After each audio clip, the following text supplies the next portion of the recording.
Silakan duduk. Gimana kabar antum? Alhamdulillah, bikhair. Ana lihat tadi antum melamun, apa ini yang gerangan antum pikirkan ini? Masya Allah, Ana sedang menyaksikan orang-orang pada membawa keluarganya jalan-jalan ke pantai.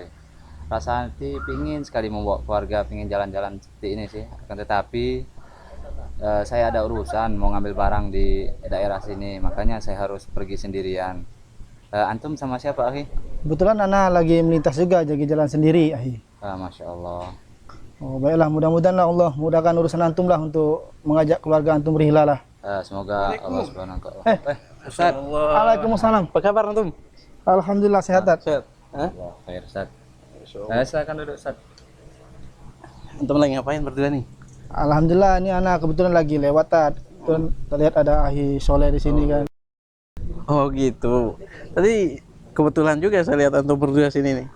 Ustaz lagi ngapain di sini, Ustaz? Nggak ada, numpang sholat aja gitu. Masya Allah. Ustaz, ini Oh iya. kebetulan ini ana mau bertanya nih kepada Ustaz. Iya. Itu gimana, Tad? Ana lihat, perhatikan sering orang berjabat tangan bukan mahram. Gimana dalam segi hal agama itu, dalam syariatnya, Tad? Berjabat tangan dengan bukan mahram. Siap. Jadi begini ya. Berjabat tangan itu hakikatnya merupakan satu hal yang sangat baik dan bahkan menjadi salah satu penyebab gugurnya dosa. Disebutkan dalam hadis sahih, Rasulullah sallallahu alaihi wasallam mengatakan, "Ma min muslimain yaltaqiyani."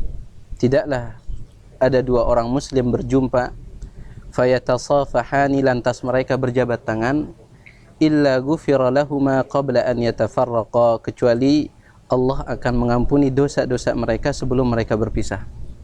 Ini subhanallah ya, salah satu sebab diampuninya dosa seorang hamba yaitu berjabat tangan. Tapi seperti yang antum bilang, kadang jabat tangan itu juga bisa menyebabkan datangnya dosa, seperti jabat tangan dengan bukan mahram.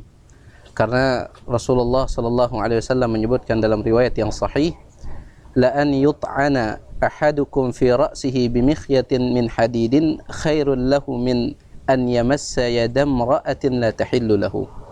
Seandainya salah seorang di antara kalian kepalanya ditusuk dengan jarum dari besi, itu lebih baik baginya daripada ia menyentuh tangan seorang wanita yang tidak halal untuk dia sentuh. Ini ancaman yang luar biasa ya. Seandainya salah seorang di antara kalian kepalanya ditusuk dengan jarum dari besi, itu lebih baik baginya daripada ia menyentuh tangan seorang wanita yang tidak halal bagi dirinya. Tapi permasalahannya tidak sesimpel itu. Dalam artian, apalagi kan zaman sekarang ini jabat tangan udah dianggap hal yang lumrah, yang sudah biasa antara lawan jenis meskipun itu bukan mahram. Bahkan sebaliknya, justru ketika kita melarang orang misalnya jabat tangan dengan wanita yang bukan mahramnya, kita dibilang kuper ya, kita dibilang kuper. Kemudian kadang juga kita dibilang sombong ya. Kita katakan tidak apa-apa kita sombong menurut mata manusia, asalkan kita tidak sombong di pandangan Allah Subhanahu wa taala. Dalam hadis sahih riwayat Imam Muslim, Rasulullah sallallahu alaihi wasallam mengatakan,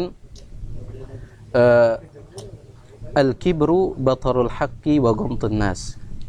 Sombong itu hakikatnya adalah menolak kebenaran dan meremehkan manusia. Jadi kita nyampein kebenaran kok ditolak gitu. Hakikatnya itu yang dimaksud dengan sombong ya. Jadi nggak apa-apalah mereka anggap kita sombong. Terus permasalahan juga yang sangat sangat rumit, sangat pelik gitu, apabila itu berkaitan dengan jabat tangan dengan kerabat dekat yang menurut masyarakat mereka mahram, tetapi menurut syariat hakikatnya mereka bukan mahram gitu. Seperti sering kan kita lihat itu jabat tangan dengan sepupu ya, jabat tangan dengan sepupu, yaitu entah itu putrinya paman, entah dia dari jalur ayah ataupun ibu, atau putrinya bibi, entah bibi itu dari jalur ayah maupun ibu.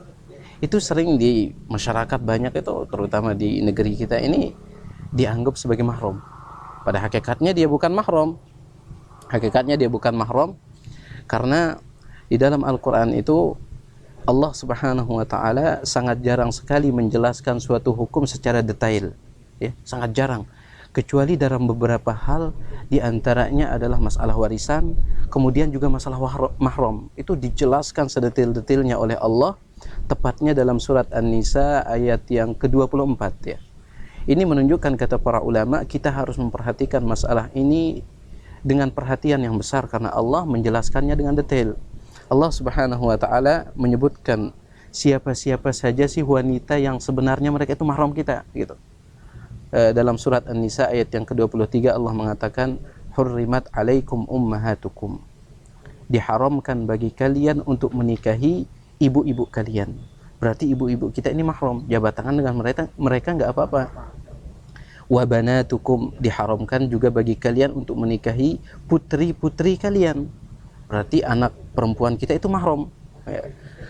Wa akhawatukum, diharamkan juga bagi kalian untuk menikahi saudari-saudari perempuan kalian.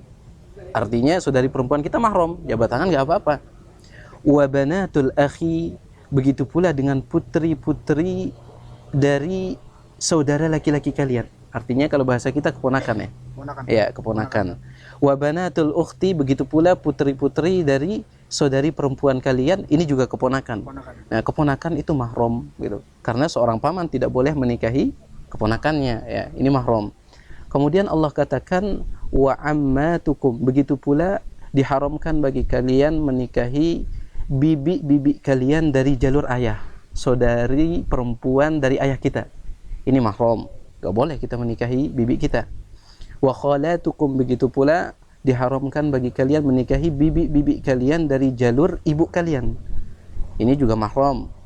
Kemudian Allah katakan wa ummahatukum allati arda'nakum, begitu pula ibu-ibu atau wanita-wanita yang menyusui kalian. Artinya ibu sepersusu itu ya. Itu juga mahram, itu tidak boleh kita menikahi. Boleh jabat tangan dengan mereka. Dan masih panjang lagi. Intinya di dalam ayat ini Allah Subhanahu wa taala tidak sebutkan sama sekali tentang masalah sepupu. Makanya para ulama mengatakan sepupu itu atau putri dari paman kita atau putri dari bibi kita itu bukan mahram. Jadi nggak boleh jabat tangan dengan mereka ya. Ya nggak boleh jabat tangan dengan mereka. Terserahlah orang mau bilang kita ini sombong, atau orang bilang kita ini kuper atau apalah. Keridhaan manusia itu nggak penting ya. Keridhaan manusia itu nggak penting apabila keridhaan manusia itu justru akan mendatangkan kemarahan Allah. Itu sebaiknya kita hindarkan.